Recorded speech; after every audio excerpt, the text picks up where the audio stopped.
Arlo stood before the towering glass doors of the community gym, his brand-new gym bag slung over his shoulder. Inside, his stomach felt like it was full of fluttering dragonflies. He had been wanting to join for months, but now that he was here, the building looked much more intimidating than it did from the bus window. He took a deep breath, clutching the strap of his bag, and wondered if he should just turn around. Pushing through the doors, Arlo was greeted by a wave of rhythmic sounds, the thud-thud of treadmills, the clanking of iron plates, and the upbeat pulse of music.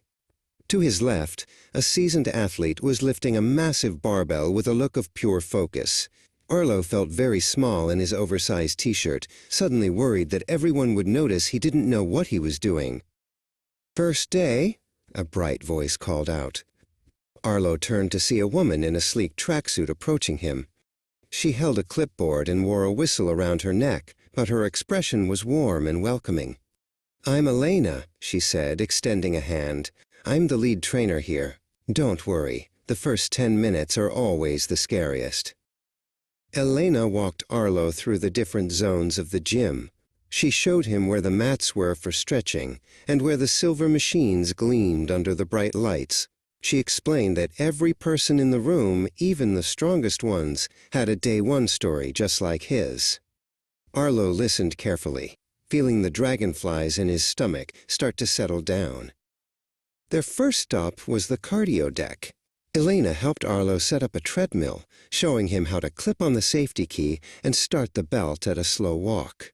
As Arlo began to move, his nerves began to transform into a steady, buzzing energy. He increased the speed just a little, finding a pace that made his heart beat with a strong, healthy rhythm. After the treadmill, it was time for the weights. Arlo walked over to the rack and reached for a pair of small, silver dumbbells.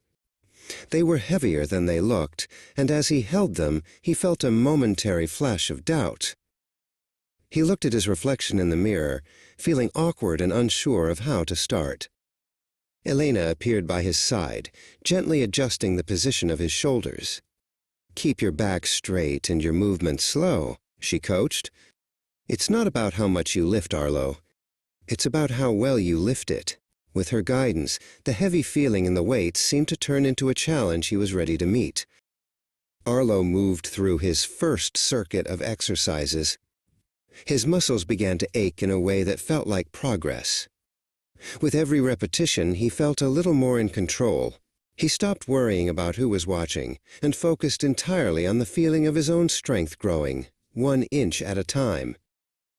As the session came to an end, Elena led Arlo through a series of cool-down stretches. "Great work today," she said, giving him a high five. "You conquered the hardest part, showing up. See you on Wednesday." Arlo smiled, his face flushed with heat and a newfound sense of belonging. "Definitely," he replied. Arlo walked back out through the glass doors, the evening air feeling cool and refreshing against his skin. His bag still felt heavy, but his legs felt light and powerful. He looked back at the gym one last time, no longer seeing a place of intimidation, but a place of possibility. He had started his journey, and he couldn't wait to see where it would take him.